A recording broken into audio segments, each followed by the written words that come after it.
1968, en Europe, on s'est battu pour une complète liberté sexuelle qui n'admet plus de normes.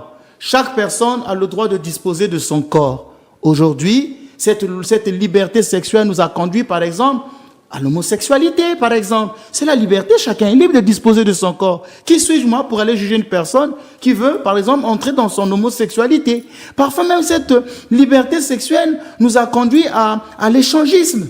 On peut prendre sa femme et le donner à un autre. C'est la liberté sexuelle. On n'a plus de normes. On n'a pas le droit de juger. L'objectif principal, c'est de promouvoir la destruction du mariage par les fondements de la morale sexuelle.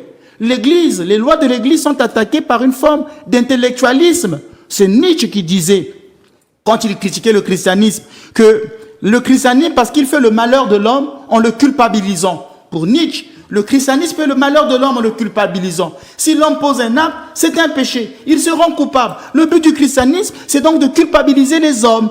Pour Nietzsche, la source mauvaise de la conscience, c'est la notion d'un Dieu saint envers lequel on aurait une dette.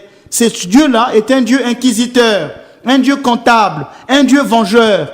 Il y a donc un véritable renversement des valeurs. On fait passer Dieu au second plan. Et la sexualité devient, elle prime. C'est elle qui devient première. On n'a plus besoin de Dieu. On n'a plus besoin des valeurs morales. Alors que Saint Benoît nous en a montré l'exemple, comment il lutte. Il n'a pas dit « je fais ce que je veux avec mon corps ». Cette sexualité dépravée est devenue l'idole de notre monde moderne.